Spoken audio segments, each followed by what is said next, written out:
Video like जरूर कर लीजिए और ऐसे वीडियो लगातार फ्री में पाने के लिए चैनल को तुरंत सब्सक्राइब कर लीजिए और बेल आइकन को जरूर टैप कर लीजिए ताकि आगे भी सारे वीडियो आपको मिलते रहे। यूट्यूब में फॉलो करते हैं तो प्लीज ये वाला फ्री टेलीग्राम चैनल जरूर ज्वाइन कर लीजिएगा। सारे नोटिफिकेशन सारे अपडेट यहीं पे आते हैं, ध्यान रखिए।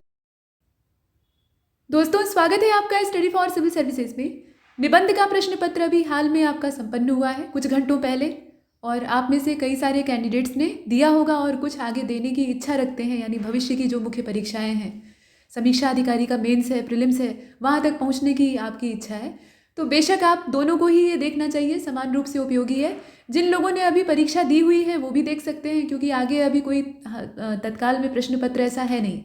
कल हिंदी वाले पेपर के समय ये कहा गया था कि आप अभी इस प्रश्न पत्र में उलझिए नहीं, जो लिखा सो लिखा, अब आगे निबंध वाले पर फोकस करिए।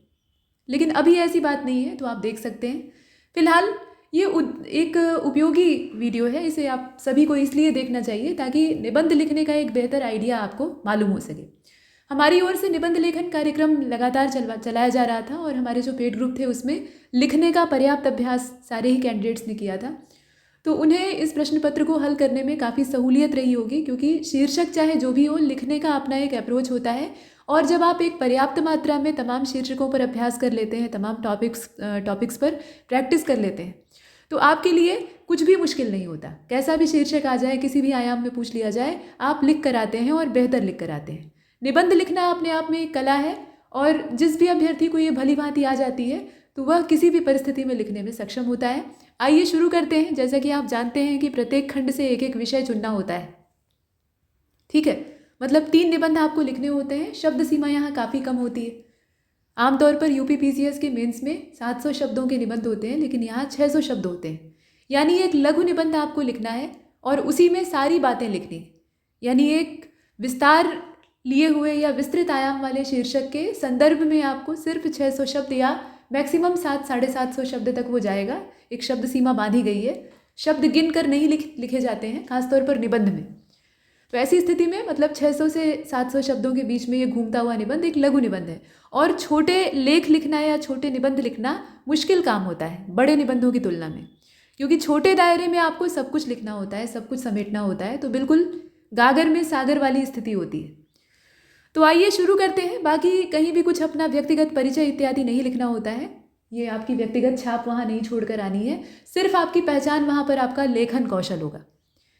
तो खंड 1 शब्द सीमा वही है, किसी एक विषय का चयन करना था। यहाँ 3 विषय हैं, जैसे कि भारतीय संस्कृति की प्रासंगिकता, भारतीय संस्कृति, भारतीय साहित्य, साहित्य संस्कृति, कुल मिलाकर इनसे कोई ना कोई एक शीर्षक आयोग देता है। तो यहाँ संस्कृति की प्रासंगिकता से जोड़कर दे दिया था। और इस बार के शीर्षकों में कुछ विशेष नवीनता नहीं दिखाई देती। पिछले अगर PYQ आपने ठीक से देखे हैं, हल किए हैं, तो आप यहीं से, मतलब जो प्रीवियस ईयर क्वेश्चंस हैं, वहीं से बहुत सारे निबंधों का हिंट ले पाएंगे। और मॉडल निबंध वहाँ से अगर आपने देखे हैं तो आप आराम से लिख पाएंगे। फिलहाल निबंध बंधन मुक्त होता है, तो अपने विचार इसमें सबसे सर्वोपरि होते हैं। तो पहला शीर्षक था भारतीय संस्कृति की प्रासंगिकता। नई शिक्षा नीति 2020, हालांकि ये आई तो 2020 में थी, लेकिन चूंकि एक बड़ा प्लान था और आगे ये लगातार इम्प्लीमेंट किया जा रहा है, क्रियान्वित हो रहा है, तो ये हमेशा ही प्रासंगिक रहेगा जब तक कि अगली पॉलिसी नहीं आ जाती है या आगे कुछ नया नहीं होता है। तो इस पर लिखने के लिए दिया गया था। राजनीति में अपराधीकरण एक लंबे समय से है। भ्रष्टाचार और अपराध की घुसपैठ, जो कि राजनीति ही न सिर्फ बल्कि लोकतंत्र को भी चौपट करती है, और भारत के संदर्भ में उसकी क्या स्थिति है, इस पर लिखना था। इसके बाद जो खंड दूसरा, यानी खंड 2 या ब या जो भी आप कह लें, इसमें पहला शीर्षक था प्राकृतिक पर्यावरण और उस पर साइंस टेक का क्या इफेक्ट पड़ेगा, विज्ञान प्रौद्योगिकी का क्या प्रभाव होगा, ये चीज़। गरीबी उन्मूलन कार्यक्रम, गरीबी हटाओ के संदर्भ में बहुत सारी सरकारी योजनाएं लाई गई, अलग अलग जो पार्टियां, रूलिंग पार्टीज आई, उनके द्वारा हमेशा से लाई जाती है। कोई भी नेता अगर इलेक्शन में बढ़िया करना चाहता है, जनता की निगाह में अच्छा बनना चाहता है, तो वो गरीबों के परमार्थ की बात जरूर करता है। गरीबों, दलितों, शोषितों, महिलाओं, इन सब के परमार्थ की चर्चा अवश्य ही करता है। मतलब कामना करता है कि हम ऐसा करना चाहते हैं, भले ही ना कर पाए, वो अलग बात है। तो उसके रास्ते में अपने यहाँ जो गरीबी उन्मूलन कार्यक्रम आए, उसके रास्ते में क्या रुकावटें हैं, इस पर आपको लिखना था। उसके बाद प्रधानमंत्री फसल बीमा योजना, इस पर आपका ध्यान नहीं गया होगा। पुरानी योजनाएं जो अभी चलायमान है, उन पर भी प्रश्न आ सकते हैं। तो ये शीर्षक वहीं से था। ये देखें 3, और ये तीसरा खंड है। अलगाववाद की समस्या भारत में है। चूँकि भारत विविधतापूर्ण देश है, तो अलगाववादी गतिविधियां यहाँ हमेशा रही हैं। बहुत ज़्यादा सक्रिय नहीं हो पाती, लेकिन दबे कुचले रूप में चलती रहती हैं। तो भारत की आंतरिक सुरक्षा पर इनका क्या प्रभाव पड़ता है, ये आपको लिखना था। भारत में अनियोजित विकास और प्राकृतिक आपदाएं और साथ ही साथ स्वस्थ समाज का सपना आयुष्मान भारत योजना। तो आयुष्मान भारत योजना सीधे न देकर उसे स्वस्थ समाज के स्वप्न के साथ जोड़ दिया है। भाई बात वही है योजना के बारे में, और योजना का उद्देश्य यही है कि समाज स्वस्थ हो। ठीक, तो यही था। और इसमें प्रत्येक खंड यानी प्रत्येक निबंध आपका 40 अंक का होता है। तो 40 अंक के एक निबंध में आप अगर अच्छा लिखते हैं तो आप 30 से ऊपर का भी स्कोर कर सकते हैं, इसमें कोई आश्चर्य नहीं। फिलहाल अगर आपको भारतीय संस्कृति की प्रासंगिकता पर लिखना हो तो आप कैसे लिखेंगे? हमेशा से कहा गया है कि खंड कोई भी हो, जैसे पहला खंड है तो उसमें से एक शीर्षक का चुनाव कर लीजिए, और इसी तरह से तीनों खंडों में से एक एक शीर्षक का चुनाव कर लीजिए और उसको अलग से कहीं रफ एरिया जो पीछे होता है एकदम वहाँ लिख लीजिए, और उसके बाद तब उस पर ड्राफ्ट बना डालिए, यानी तीनों शीर्षकों का एक पूरा योजनाबद्ध प्रारूप तैयार कर लीजिए। और इतना करने के बाद तब लिखना आरंभ करिए, यानी निबंधों को आकार देना शुरू करिए। आपके निबंध सही दिशा में जाएंगे और उन पर नंबर भी आपको अच्छे मिलेंगे। तो भारतीय संस्कृति की प्रासंगिकता में आप क्या लिख सकते हैं? भाई आप लिख सकते हैं कि भारतीय संस्कृति विश्व की प्राचीनतम, समृद्ध और स्वतंत्र प्रवाहमान संस्कृति है ना। और विशेषता केवल प्राचीनता में ही नहीं है, बल्कि अनुकूलित हो जाती है ये किसी भी परिस्थिति में। सहिष्णुता इसके अंदर है, मानवीय मूल्य है। आज के भौतिकतावादी, उपभोक्तावादी, तकनीकी प्रधान युग में भारतीय संस्कृति की प्रासंगिकता और ज़्यादा स्पष्ट हो जाती है।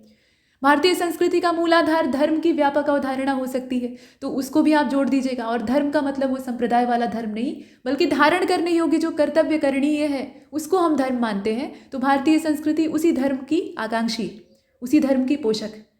बाकी वसुधैव कुटुंबकम की भावना से जोड़कर आप लिख लीजिएगा। एक आध श्लोक चाहे तो आप इसमें जोड़ सकते हैं, जो कि सांस्कृतिक परिदृश्य है। और भारतीय संस्कृति की विशेषता विविधता में एकता वाली जो है, असल में ये शीर्षक है वही, भारतीय संस्कृति विविधता में एकता। उसी को घुमा फिराकर भारतीय संस्कृति की प्रासंगिकता के रूप में दे दिया है। तो ये हमने अपने पेड ग्रुप में भी करवाया था, भारतीय संस्कृति विविधता में एकता, और वही चीज़ घुमाकर यहाँ दे दी गई है। तो हमने मॉडल निबंध दिया था। जिन अभ्यर्थियों को ये पहचान में आ गया होगा, जो ये अपेक्षा कर रहे हैं कि एकदम अक्षर अक्षर वही चीज़ पेपर में छप जाएगी, तो ये तो मूर्खता है, क्योंकि बड़े लेवल की परीक्षा में एक एक अक्षर यथावत नहीं हो सकता है। लेकिन जिन शीर्षकों पर हमने अभ्यास करवाया था वो अपना रूप बदलकर यहाँ प्रस्तुत हुए ही हैं। तो फिलहाल भारतीय संस्कृति की प्रासंगिकता की जहाँ तक बात है, तो वसुधैव कुटुंबकम की जो अवधारणा है उससे आप जोड़कर देखिए। और इस संस्कृति की सबसे बड़ी जो विशेषता है वो विविधता में एकता है। तो भारत धर्म, जाति और रीति रिवाजों की बहुलता के बावजूद, हम जानते ही हैं कि बहुलता है यहाँ पर, तो इसके बावजूद एक मतलब भारतीय संस्कृति हमें एक सूत्रता का पाठ पढ़ाती है। यहाँ प्रकृति को हम सिर्फ संसाधन नहीं बल्कि पूजनीय मानते हैं। योग, आयुर्वेद, ध्यान, सात्विक जीवन पद्धति, ये सब जो है ये हमारे पर्यावरणीय संकटों के समाधान के रूप में आज स्वीकार किए जा रहे हैं। परिवार व्यवस्था, गुरु शिष्य परंपरा, सामाजिक कर्तव्य बोध, इन सब ने भारतीय समाज को नैतिक सामाजिक स्थिरता दी है। हालांकि आधुनिकता और नगरीकरण के कारण इन मूल्यों में परिवर्तन आया है, फिर भी इनकी उपयोगिता समाप्त नहीं हुई है। ठीक है, ऐसे आप लिख सकते हैं। और आप इसमें क्या लिख सकते हैं? आप लिख सकते हैं भाई कि भारतीय संस्कृति अतीत की धरोहर सिर्फ नहीं है। ये नहीं कि बीता हुआ गुजरा हुआ समय है और वही पुरानी किताब हम पलट रहे हैं, बल्कि वर्तमान की आवश्यकता है और भविष्य की दिशा है, न सिर्फ भारत के लिए बल्कि पूरी दुनिया के लिए। इसे रूढ़िवादी विचारधाराओं से मुक्त रखते हुए वैज्ञानिक और मानवीय दृष्टि से अगर अपना लिया जाए तो यह वैश्विक शांति, सामाजिक समरसता और सतत विकास में महत्वपूर्ण योगदान दे सकती। इसके बाद नई शिक्षा नीति पर लिखना था। तो नई शिक्षा नीति तो अब ये रही नहीं, पुरानी हो गई है, लेकिन फिर भी अभी क्रियान्वित होना इसका पूर्ण रूपेण, एक तो पूरी तरह से क्रियान्वित करना संभव नहीं है, इसमें आइडियल परिकल्पनाएं की गई हैं, लेकिन फिर भी इसका मैक्सिमम पार्ट भी अगर हम क्रियान्वित कर पाए या कुछ हिस्सा छूट भी गया तो भी अगर एक बड़ा पार्ट हम इसमें से चलायमान कर पाए, चारों ओर उसे लागू कर पाए, तो उसका बड़ा बेनिफिट मिलेगा। तो इसीलिए इसके सामने जो चुनौतियां आ रही हैं उस पर सिर्फ आपको लिखना था। शीर्षक केंद्रित होकर लिखने के लिए हमेशा कहा जाता है यहाँ नई शिक्षा नीति का गुणगान नहीं करना है, उसके सामने चुनौतियां कौन कौन सी आ रही हैं। गुणगान तो तब करते जब ये लेटेस्ट आई रहती, हम इसके बारे में बताते कि भाई इस समिति की अनुशंसा पर और इसके रिकमेंडेशन पर इसको लाया गया था, फिर ये ऐसे आई, इसमें ये प्रोविज़न है। उन सब चीज़ों से ज़्यादा फोकस हमें इस पर करना है कि अब आई तो आई, 2020 में आई, लेकिन वर्तमान में ये क्रियान्वित हो रही है। मतलब इसे क्रियान्वित करने के लिए हर विद्यालय, हर शिक्षण संस्थान को इसमें इसके दायरे में लाया गया है, लेकिन उसके बावजूद तमाम तरह की चुनौतियां आ रही हैं और ये आसानी से लागू होती हुई दिखाई नहीं दे रही है। तो इसके पीछे क्या कारण है? असल में निबंध का शीर्षक और केंद्र वो था। तो आप लिखेंगे कि स्वतंत्र भारत की ये तीसरी शिक्षा नीति है। उद्देश्य था शिक्षण व्यवस्था को और समग्र, लचीला और कौशल आधारित बनाना, मतलब रोजगार परक बनाना। किताबी डिग्री ना हो, लोगों के पास, लोगों के हाथ में रोजगार हो। तो कौशल विकास पर ये केंद्रित थी, लेकिन क्रियान्वयन में बहुत सारी चुनौतियां विद्यमान हैं। सबसे बड़ी चुनौती है संघीय ढांचा, जिसमें कि हम समान रूप से इसे क्रियान्वित कर सकें। और भारत में राज्यों की आर्थिक क्षमता आप जानते ही हैं, बराबर तो है नहीं। शैक्षिक ढांचा भी बराबर नहीं है। प्रशासनिक दक्षता भी हर राज्य की अपनी अलग अलग है। तो भला आप बताइए कि सभी राज्यों में ये समान रूप से कैसे लागू हो जाएगी, है ना। दूसरी चुनौती ये होती है कि भाई शिक्षक सशक्तिकरण, शिक्षक को भी सशक्त होना पड़ेगा, क्योंकि पढ़ाने का काम तो शिक्षक ही करेगा। शिक्षण बहुविषयक अध्ययन, आलोचनात्मक सोच पर बल दिया गया है, लेकिन शिक्षक बल का एक बड़ा हिस्सा अभी भी इसके हिसाब से ट्रेंड नहीं। हम नई शिक्षा नीति की बात तो कर लेते हैं, हम बच्चों को प्रशिक्षित करने की बात कर लेते हैं, लेकिन मास्टर साहब लोगों का क्या होगा, जो एक लंबे समय से परंपरागत ढांचे में ही ढले हुए हैं। हालांकि एआई के द्वारा ये चीज़ें और सरल कर दी गई हैं, लेकिन फिर भी मनुष्य मनुष्य होता है और कृत्रिम बुद्धिमत्ता उसका स्थान कभी भी नहीं ले सकती है। ये कड़वी हकीकत है। तो एक शिक्षक, मानवीय शिक्षक जो पढ़ाएगा और जैसा प्रभाव अपने छात्रों पर डालेगा, वैसा एक मशीन लर्निंग के द्वारा नहीं हो सकता है, कभी नहीं हो सकता है, चाहे आप इसे माने या ना माने। तो ऐसी स्थिति में शिक्षक बल का इसके मतलब नई शिक्षा नीति के मानदंडों के हिसाब से तैयार होना जरूरी है, जो कि असल में है नहीं। उसके साथ साथ फिर डिजिटलाइजेशन की बात है। डिजिटल डिवाइड पहले से ही है और डिजिटल साक्षरता की कमी हम साफ साफ देख ही रहे हैं। और इंटरनेट की नई शिक्षा नीति के जो क्रियान्वयन की पूरी बात की जा रही है, उसमें महती भूमिका है, बड़ी भूमिका है। तो अब डिजिटल डिवाइड के इस संघर्ष में जो सिनेरियो है, परिदृश्य है, उसमें हम इसे कैसे लागू कर पाएंगे। भाषा संबंधी प्रावधान भी हमेशा परेशान करते हैं। भाषागत जो प्रावधान है वो भी कम कटीले नहीं हैं। भाषागत प्रावधान का ये है कि भाई पर्याप्त पाठ्य सामग्री हर भाषा में है नहीं, प्रशिक्षित शिक्षक नहीं है, प्रशासनिक तैयारी वैसी नहीं है, तो वो तो पहले किया नहीं, पहले नीति ही ला दी। इसके अलावा शिक्षा का जो सकल घरेलू उत्पाद है वो 6% का व्यय करने का लक्ष्य अभी तक पूरा ही नहीं हुआ है, तो उसको भी आप आंकड़े को लिख सकते हैं। कुल मिलाकर इसकी सफलता राजनीतिक इच्छा शक्ति और केंद्र और राज्यों का आपसी सहयोग, उस पर निर्भर करेगी। शिक्षकों को हमें उस हिसाब से ट्रेंड करना होगा और संसाधन की उपलब्धता ये भी यहाँ पर मायने रखती है। ठोस क्रियान्वयन के अभाव में यह नीति केवल आदर्श दस्तावेज बनकर रह जाएगी और वास्तव में ही एक आदर्श दस्तावेज ही है। ठीक है, ये आइडियल डॉक्यूमेंट है, एक ऐसा हेवनली पेपर इसको कहा जाता है, स्वर्गीय पत्र कहा जा सकता है, जो कि ऐसे स्वप्न में मतलब सुनहरा स्वप्न किसी ने देखा और नींद खुलते ही उसको कागज़ पर उतार दिया कि ऐसा ऐसा हो जाए तो फिर हमारा भारत स्वर्ग हो जाएगा, बच्चे जो हैं वो एकदम स्कॉलर बन जाएंगे। लेकिन ज़मीनी हकीकत उस आदमी ने सोची ही नहीं, या बनाने वाले नीति निर्माता तो जाने दीजिए, जो क्रियान्वित करने वाले लोग हैं उन्होंने भी पता नहीं क्या सोचा। मतलब ऐसा नहीं है कि उन्होंने विचार नहीं किया, बुद्धि सभी के पास है और पर्याप्त मात्रा में, हमारे और आपसे ज़्यादा है। ठीक है, कम से कम ऐसा मानना चाहिए, लेकिन ज़मीनी स्तर पर सोचते नहीं हैं। जो सरकारी योजनाएं हैं जितनी भी आती हैं, ये तो शिक्षा नीति है जो कि बहुत बड़ा एक परिदृश्य है, लेकिन जो छोटी छोटी सरकारी योजनाएं आती हैं उसमें भी एकदम ग्राउंड लेवल पर विचार नहीं किया जाता है। इसी वजह से वो अपना दम तोड़ देती हैं। बाकी जो भ्रष्टाचार और घालमेल घपला घोटाला चल रहा है वो तो है ही। इसके बाद भाई तीसरा शीर्षक था इस खंड का, राजनीति का अपराधीकरण और भारतीय परिदृश्य। तो अब इसमें क्या लिखेंगे? लोकतंत्र की सफलता का आधार है उत्तरदायी राजनीति, ये आप सभी जानते हैं, लेकिन भारतीय राजनीति में अपराधीकरण बहुत बड़ी समस्या है, गंभीर समस्या है ना। लोकतांत्रिक व्यवस्था की गुणवत्ता पर ही ये सवालिया निशान खड़ा कर देती है। राजनीति के अपराधीकरण में जो कारण है उसमें चुनावी खर्च की अधिकता पहले नंबर पर, और धन और बाहुबल, पैसा और पावर। हालांकि ये पूरी दुनिया में चलता है, लेकिन भारत में इसकी जो क्रेडिट है वो कुछ ज़्यादा ही है ना।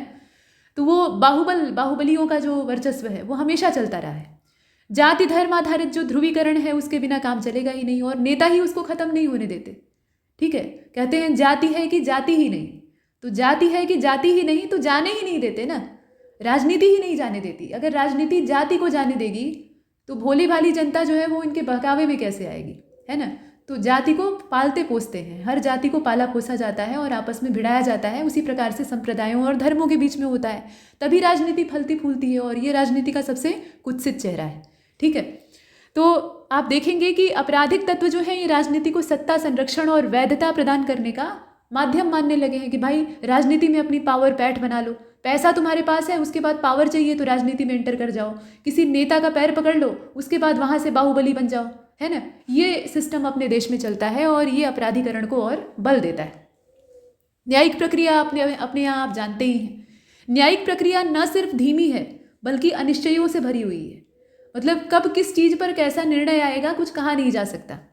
सकारात्मक भी हो सकता है, नकारात्मक भी हो सकता है, चीज़ भले ही चाहे जैसी हो। ठीक है, तो धीमी गति भी इस समस्या को बढ़ावा देती है। मतलब मामले चलेंगे तो भाई क्या हुआ, कोर्ट में केस चल रहा है लंबा चौड़ा, जेल में जा रहे हैं, फिर बाहर आ रहे हैं, अंदर बाहर हो रहे हैं, बाहर आकर इलेक्शन लड़ रहे हैं, तो ऐसी स्थिति बनी हुई है। तो ऐसे में जो राजनीतिक दल हैं वो ऐसे ही उम्मीदवारों को टिकट दे रहे हैं, तो ये स्थिति और गंभीर हो जा रही है। हालांकि सर्वोच्च न्यायालय ने जो उम्मीदवार हैं उनके आपराधिक रिकॉर्ड के प्रकटीकरण और साथ ही साथ जो मतदाता जागरूकता है उसके कई निर्देश दिए, लेकिन ये सब अपर्याप्त है। ऊपर से आर्डर आया लेकिन निचले स्तर पर वो कितना क्रियान्वित हुआ ये सभी जानते हैं। कुल मिलाकर आवश्यकता ये होती है कि राजनीतिक दलों की जवाबदेही तय की जाए, चुनाव सुधार लागू हो और त्वरित न्याय को सुनिश्चित किया जाए। राजनीतिक अपराधीकरण केवल कानूनी समस्या नहीं है बल्कि ये लोकतंत्र के नैतिक संकट का प्रतीक है। जब तक राजनीतिक इच्छा शक्ति, न्यायिक सुधार और जागरूक मतदाता एक साथ सक्रिय नहीं होंगे तब तक भारतीय लोकतंत्र की गुणवत्ता ऐसे ही प्रभावित होती रहेगी। ठीक है, और आप क्या लिख सकते हैं भाई, तो ये खंड दूसरा आ गया है, इसमें भी 3 शीर्षक थे, आपने कौन सा चुना बताइएगा। पहले हम लोग पहले टॉपिक पर बात करते हैं, ये है प्राकृतिक पर्यावरण पर विज्ञान प्रौद्योगिकी का प्रभाव। तो आप लिख सकते हैं कि विज्ञान प्रौद्योगिकी मानव सभ्यता के विकास की आधारशिला रही है हमेशा से, और मानव ने प्रकृति की शक्तियों को समझा, संसाधनों का उपयोग किया और जीवन को अधिक सुविधाजनक बनाया। लेकिन यह प्रगति जितनी लाभकारी रही है उतनी ही चैलेंजिंग भी है, चुनौतीपूर्ण है। तो कुल मिलाकर वही सब हम दिखाएंगे कि औद्योगिक क्रांति के बाद क्या होता है। विज्ञान और टेक्नोलॉजी का तेजी से डेवलपमेंट होता है, उत्पादन क्षमता में अभूतपूर्व वृद्धि होती है, बड़े उद्योग, ताप विद्युत गृह, आधुनिक परिवहन और शहरीकरण, इसने आर्थिक विकास को और रफ्तार दे दी। लेकिन साथ ही साथ प्रदूषण और विनाश भी बढ़ा, है ना। हमने पर्याप्त मात्रा में प्राकृतिक संसाधन जो है उनका दोहन किया हमने। जो प्राकृतिक पर्यावरण है और आपदाएं हैं विज्ञान प्रौद्योगिकी का, यानी जो बढ़ता हुआ आधुनिकीकरण है उसका प्रभाव, इस पर निबंध का अभ्यास करवाया था। ये शीर्षक इनडायरेक्टली वहीं से आया हुआ है। तो हमने इसमें मतलब हमें इसमें क्या लिखना चाहिए, हमें लिखना चाहिए कि जो हमने वनों की अंधाधुंध कटाई की है, हमने प्रकृति का दोहन किया है, उसका दुष्प्रभाव भी सामने आ रहा है, जो कि जैव विविधता और पूरे पर्यावरण को, पूरी प्रकृति को खतरे में डाल चुका है। विज्ञान जनित विकास का एक महत्वपूर्ण दुष्परिणाम और क्या हो सकता है, तो जलवायु परिवर्तन सबसे भयंकर परिणाम है, जो कि होता तो है ही है लेकिन हमने उसे विकृत कर दिया है। ग्रीन हाउस गैसों की बढ़ती मात्रा, हिमनद का पिघलना, इस पर आप लिख सकते हैं। हालांकि जो साइंस टेक है केवल विज्ञान पर्यावरण के विनाश का ही साधन नहीं है, बल्कि इससे पर्यावरण का संरक्षण, लेकिन वो तो हमने बाद में किया, पहले तो हमने विनाश किया लंबे समय तक। संरक्षण की तो अब ये पिछले 1 दशक में हमें सूझ रही। ठीक है, तो पर्यावरणीय दबाव को कम करने का भी ये काम कर सकता है। भाई देखिए, विज्ञान बुरा नहीं है, विज्ञान और प्रौद्योगिकी जो है वो कतई बुरी नहीं है, ये तो मनुष्य के हाथ का एक साधन है। मनुष्य अपने काम को आसान बनाने के लिए मशीनें बनाता है, मनुष्य अपने काम को आसान सरल बनाने के लिए, जीवन शैली को आरामदेह बनाने के लिए तमाम तकनीकों का आविष्कार करता है। तो उसको आप जैसे यूटिलाइज करेंगे वैसा वो फल देगी। अगर आप उसे विनाश की तरफ लगाएंगे तो उसका परिणाम वही होगा, विनाशकारी ही होगा। अगर उसे आप अच्छे सार्थक दिशा में लगाएंगे तो निश्चित तौर पर सकारात्मक परिणाम होगा। तो विज्ञान को दोषी ठहराकर क्या होगा। सूचना प्रौद्योगिकी और उपग्रह तकनीक ने जो पर्यावरण निगरानी है उसको और सशक्त बनाया है। सूखे की चेतावनी, चक्रवात की चेतावनी, ये सब है ना। तो समस्या कुल मिलाकर आप जैसा कि जानते हैं साइंस टेक में नहीं है, बल्कि उसके विवेकहीन इस्तेमाल में है, अंधे इस्तेमाल में। और आवश्यकता इसी बात की है कि तकनीकी विकास को नैतिकता, उत्तरदायित्व और सततता से जोड़ा जाए, तभी जाकर प्रकृति का कल्याण और मानव का कल्याण एक साथ सुनिश्चित हो सकेगा। इसके बाद गरीबी उन्मूलन कार्यक्रम के जो अवरोध है उनकी बात कर लें तो भाई सामाजिक आर्थिक समस्याओं में से ये सबसे गंभीर समस्या रही है अपने यहाँ। गरीबी तो बहुत ज़्यादा है और ये लगातार बढ़ रही है। आज़ादी मिली तो हम सोचे कि भाई देश की स्थिति सुधर जाएगी, देश में जो गरीब हैं वो धीरे धीरे करके सामान्य बनते जाएंगे, अमीर न भी बन पाए तो एक अच्छी जीवन शैली उनकी होगी, लेकिन ऐसा हो नहीं सका। आज़ादी को एक लंबा अरसा गुजर चुका है और अभी तक जिस तरह के भारत की हम कल्पना करते थे वो हमारे सामने नहीं है।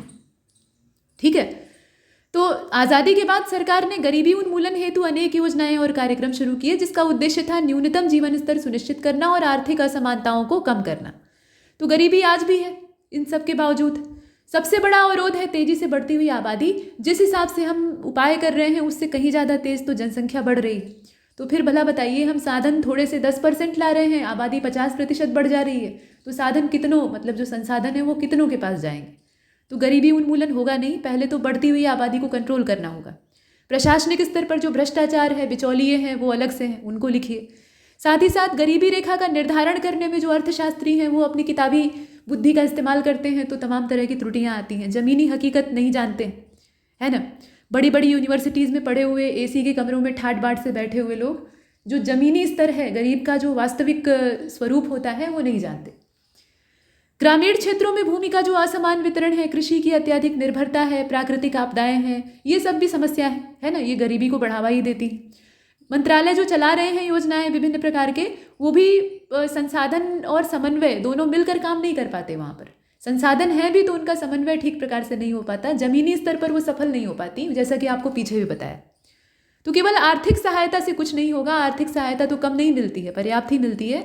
शिक्षा, स्वास्थ्य, कौशल विकास और रोजगार सृजन के साथ महिला सशक्तिकरण को जोड़कर हमें गरीबी उन्मूलन की ओर प्रहार करना होगा, तब जाकर ये समस्या सुलझेगी। और उससे भी पहले हमें अपनी पॉपुलेशन को कंट्रोल करना होगा, तो सारी समस्याओं का एक साथ समाधान हो जाएगा।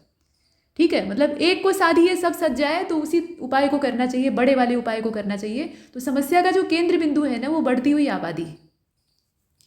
इसके बाद अगला शीर्षक था प्रधानमंत्री फसल बीमा योजना, और ये समस्या और समाधान, इसमें हमें इस पर केंद्रित होकर लिखना था। तो भाई आप जानते हैं कि जो भारतीय कृषि है, फसल बीमा योजना क्या है? फसल की बीमा से मतलब फसल उत्पादन में अनिश्चितता से किसान को बचाने के लिए लाई गई। तो अपने यहाँ मौसम आधारित कृषि पैटर्न है, और इसकी वजह से प्राकृतिक आपदाओं से सबसे ज़्यादा बदहाल होता है किसान, और इसी संदर्भ में किसानों को आर्थिक सुरक्षा देने के उद्देश्य से इसको लाया गया था। मतलब इंट्रोडक्शन है ना, ये प्रस्तावना है, तो इसमें हम बता रहे हैं कि ये योजना है क्या। बहुत ज़्यादा फैलाएंगे नहीं, ये नहीं कि हम पूरी योजना का एक एक पुर्जा खोलने लगे, वो सब तो पहले ही खोला जा चुका है, ये कोई आज की स्कीम तो है नहीं। अब इसके रास्ते में क्या समस्याएं आ रही हैं और इसका क्या समाधान हो सकता है। जब योजना कुछ दिन तक चल जाती है तो उसके बाद उसको ग्राउंड लेवल पर परखा जाता है कि उसमें क्या दिक्कत आ रही है। हमने कागज़ तो तैयार कर दिया, हमने रूपरेखा तैयार कर दी, हमने धन आवंटन कर दिया, लेकिन जब ग्राउंड लेवल पर उसको इम्प्लीमेंट किया गया तो वहाँ कौन कौन सी दिक्कतें आई, आजमा कर देखा जाता है। तो पायलट प्रोजेक्ट तो नहीं, इसे पूरे एक समग्र स्तर पर लागू किया गया, और इसमें क्या रोड़े आ रहे हैं वो देखने की बात थी, और उसका समाधान क्या हो सकता है। तो समाधान पर ही बात करेंगे। सबसे पहले तो रुकावटों को देखते हैं। तो योजना के अंतर्गत कम प्रीमियम दर पर जो बीमा कवरेज है वो दिया जाता था। क्षति मतलब फसल क्षति जो है, अगर मौसम से हो रही है, कीटों से हो रही है, तो उसका मुआवजा, ये सब है। कुल मिलाकर इसमें प्रमुख समस्या ये थी कि फसल क्षति के आकलन में देरी, ठीक है, और अपारदर्शिता। सर्वेक्षण ही समय पर नहीं हो पाया तो उसका जो प्रतिफल है वो कहाँ से मिलेगा, है ना। उसके अलावा किसानों में असंतोष और जो अविश्वास की भावना है वो इसी वजह से पैदा होती है, क्योंकि भुगतान प्रक्रिया भी इससे प्रभावित हो जाती है। अनेक छोटे और सीमांत किसान जो हैं वो इससे पूरी तरह से अनभिज्ञ हैं, उन्हें पता ही नहीं है। जो किराएदार और बटाईदार किसान हैं वो अक्सर योजना से बाहर चले जा रहे हैं। मतलब सारे किसान जो वास्तव में हकदार हैं वो इसके दायरे में आ ही नहीं रहे हैं। तो ये सबसे बड़ी दिक्कत है। प्रौद्योगिकी का प्रभावी उपयोग इसमें ज़रूरी है, और उसमें उपग्रह आधारित जो टेक्नोलॉजी है, ड्रोन है, मोबाइल एप्लीकेशन है, उससे फसल आकलन करके तत्काल और सटीक मूल्यांकन किया जा सकता है, जिससे कि क्षति का एक सही दायरा हमें पता चल सके। और बीमा कंपनियां जो हैं उनकी भी जवाबदेही हमें सुनिश्चित करनी होगी, और साथ ही साथ किसानों के बीच में जागरूकता फैलानी होगी। यह सब जो है ये प्रक्रिया है जो कि इस योजना को सफल बनाने के लिए आवश्यक है। ठीक है, योजना अच्छी है, योजना के क्रियान्वयन में कुछ दोष हैं, उन्हें दूर करने की ज़रूरत है। अब ये जो खंड तीसरा है, इसमें भी 3 शीर्षक थे। अलगाववाद की समस्या और इंटरनल सिक्योरिटी अपने देश की, साथ ही साथ अनियोजित विकास और प्राकृतिक आपदाएं। विकास का ढांचा तो हमने पकड़ लिया, लेकिन कैसा? यूरोपियों जैसा।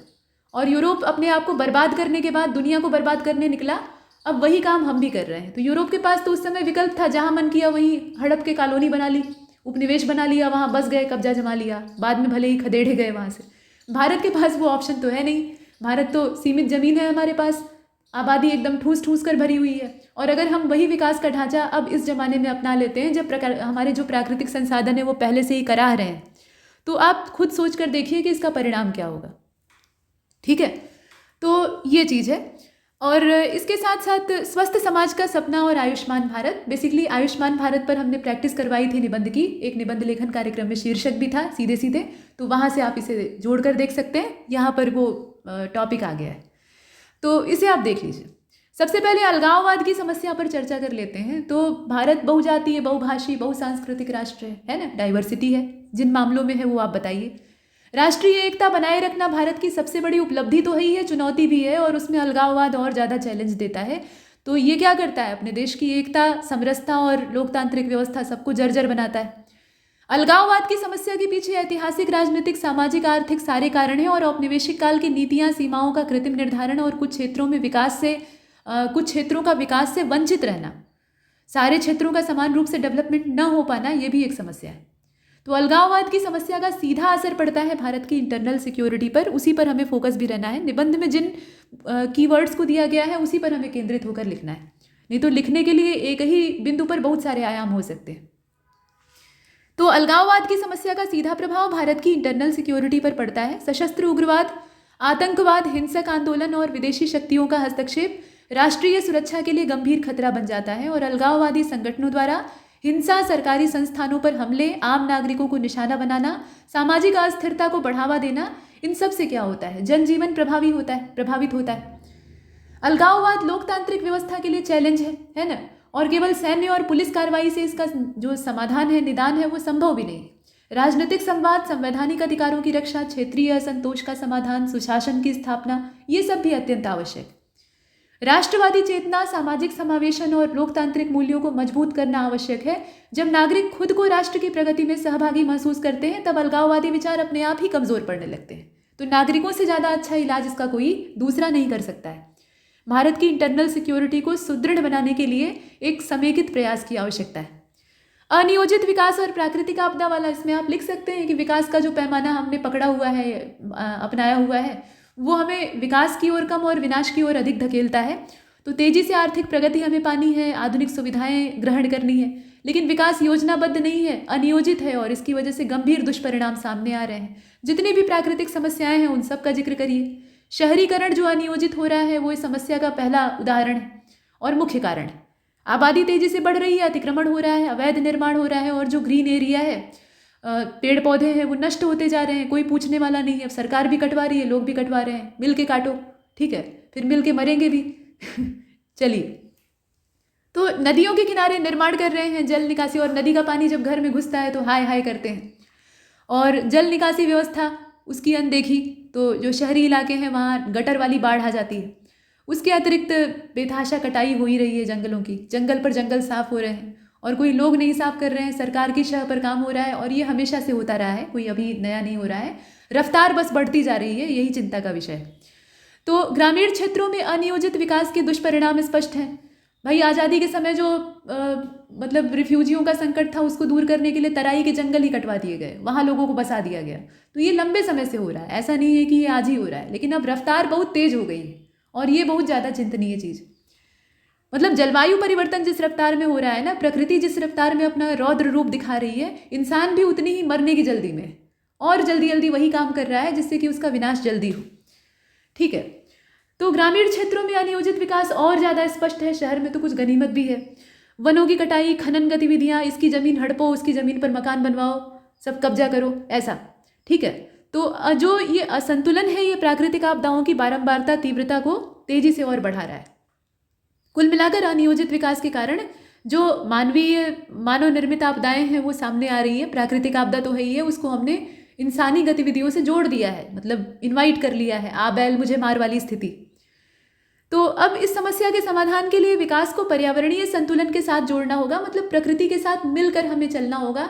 हमें सिर्फ अपनी ही नहीं सोचनी होगी, हमें प्राकृतिक संसाधनों का संरक्षण अब करना होगा। अब पहले की तरह अंधाधुंध दोहन हम नहीं कर सकते, वो समय गुजर चुका है। अगर हम सचेत नहीं हुए तो फिर समस्याएं और बढ़ेंगी और उसका समाधान संभव नहीं होगा। इसके बाद स्वस्थ समाज का सपना, आयुष्मान भारत की चर्चा कर लेते हैं। तो भाई, स्वस्थ समाज तो हर राष्ट्र चाहता है और स्वस्थ शरीर हर मनुष्य चाहता है, और ऐसा ही नागरिक जो कि हर विधि स्वस्थ है मानसिक और शारीरिक रूप से, वह एक अच्छे राष्ट्र का निर्माण कर सकता है। तो आयुष्मान भारत का भी कुछ ऐसा ही उद्देश्य है कि समाज के कमज़ोर और वंचित वर्गों में स्वास्थ्य सुविधा को बेहतर तरीके से पहुंचाया जा सके। स्वास्थ्य बीमा की सुविधा उपलब्ध कराना, गंभीर बीमारियों के उपचार में जो भयंकर खर्चा होता है उससे लोगों को बचाना। तो स्वास्थ्य सेवाओं की पहुंच में सुधार हुआ है इससे, हालांकि उतना व्यापक नहीं हुआ है जितने की योजना थी। वंचित वर्गों को स्वास्थ्य सुरक्षा प्रदान करना इसका उद्देश्य है, और प्रतिवर्ष उच्च मूल्य की स्वास्थ्य बीमा सुविधा, इसमें आप आंकड़े जोड़ सकते हैं, जितने न्यूमेरिकल डाटा हैं उनको ऐड कर सकते हैं, बेशक बशर्ते कि आंकड़े सही होने चाहिए। तो इससे न केवल इलाज सुलभ हुआ है बल्कि स्वास्थ्य क्षेत्र में बुनियादी ढांचे का भी विस्तार हुआ है, और यह योजना स्वास्थ्य के अधिकार की दिशा में एक महत्वपूर्ण कदम मानी जाती है। तो स्वस्थ समाज का सपना केवल बीमा सुविधा से पूरा नहीं हो सकता है। खाली हम बीमा सुविधा से माने कि ये पूरा हो जाएगा, ऐसा नहीं है। प्राथमिक स्वास्थ्य सेवाओं की मजबूती बहुत जरूरी है। उसके अलावा पोषण, स्वच्छता, पेयजल, स्वास्थ्य जागरूकता, ये सबसे सबसे ज़मीनी चीज़ें हैं, अहम चीज़ें हैं जो कि रहेंगी तो स्वास्थ्य बेहतर होगा। ये कौन सी बात हुई कि हम आयुष्मान भारत योजना ला दिए, अब हम कामना कर रहे हैं कि सब बीमार पड़ेंगे, आएंगे, बीमा का लाभ उठाएंगे। अरे बीमार पड़े ही क्यों? बीमारी से बचने के लिए पहले जो बेसिक जागरूकता है, अवेयरनेस है, उसको अपनाया जाए। जरूरी थोड़ा है कि योजना का लाभ पाने के लिए सब बीमारी हो जाए। ठीक है, तो इसीलिए स्वच्छ पेयजल, स्वच्छता, स्वास्थ्य जागरूकता, ये सब आवश्यक है। अस्पतालों की कमी जहाँ है उस पर फोकस करना, डॉक्टरों की अनुपलब्धता है जहाँ पर, उसको दुरुस्त करना, ये सब भी सरकार का दायित्व होना चाहिए, मतलब उस पर भी फोकस करना चाहिए। तो स्वस्थ समाज के निर्माण में आयुष्मान भारत को समग्र दृष्टिकोण के साथ लागू करना होगा। किया तो जा रहा है, पर समग्र दृष्टिकोण है अथवा नहीं, ये सोचने वाली बात है। पारदर्शी तकनीकी दक्षता और पारदर्शी नीति, सतत निगरानी योजना, ये सब प्रभावशीलता इसकी बढ़ा सकती है। कुल मिलाकर स्वस्थ भारत, स्वस्थ समाज वाला जो स्वप्न है वो तभी साकार हो सकता है जब सिर्फ हम बीमा योजना के तौर पर इसको न देखें, हम उसके साथ साथ समग्र स्वास्थ्य सुविधाओं को बेहतर बनाने की दिशा में काम करें, और नागरिक जागरूकता भी इसमें एक अहम रोल निभाती है। ठीक है, तो इस तरीके से आप लिख सकते हैं। लिखने के लिए देखिए निबंध में बहुत सारे आयाम हैं। यहाँ एक कथा बाँच दी गई जिसे कि आपने चुपचाप सुन लिया, उसके लिए बहुत धन्यवाद। लेकिन वहाँ जब आपको लिखना होता है तो आपके विचार ठंडे हो जाते हैं। क्यों? क्योंकि आप लिखने का पर्याप्त अभ्यास नहीं किए रहते हैं। पहली चीज़ तो ये है कि जो आर्टिकल्स हैं, लेख हैं तमाम, उनको पढ़ने की आदत डालिए। इसीलिए ये योजना कुरुक्षेत्र जैसी पत्रिकाओं पर बल दिया जाता है कि उनको रेगुलर बेसिस पर पढ़िए। नहीं पढ़ सकते हैं तो कोई बात नहीं, आप अखबार का जो संपादकीय होता है उससे काम चला सकते हैं, लेकिन कुछ न कुछ मनुष्य को पढ़ते रहना चाहिए। पढ़ते रहने से दिमाग के दरवाजे खुले रहते हैं। आप चाहेंगे कि एक दिन हम जाएं और बिल्कुल निबंध लिखें और तीर मार कर चले आएँ, तो वो नहीं हो सकता है। अच्छे लेख लिखने के लिए पहले अच्छे लेखों को पढ़ना आवश्यक होता है। ठीक है, तो पढ़ने की हैबिट विकसित करिए। उसके बाद जब आप उन विचारों को ग्रहण करें और लिखने का अभ्यास करें निबंध लेखन के टिप्स के साथ, जो कि हमारे पेड ग्रुपों में मिलता है, और ऐसे जो वीडियोज़ आप देखते हैं फ्री वीडियोज़, उसमें भी सलाह दी जाती है। तो उन निबंध लेखन की जो टेक्नोलॉजीज़ हैं उन पर अमल करते हुए आप लिखने का अभ्यास करें और खुद एक पढ़ने की हैबिट अपने अंदर विकसित करें, तो निबंध आप बेहतर लिख पाएंगे। फिलहाल इस वीडियो में इतना ही, और आशा है कि ये 9 निबंध आपको अच्छे लगे होंगे और इससे आपको लिखने का बेहतर आइडिया प्राप्त हुआ होगा। नमस्कार।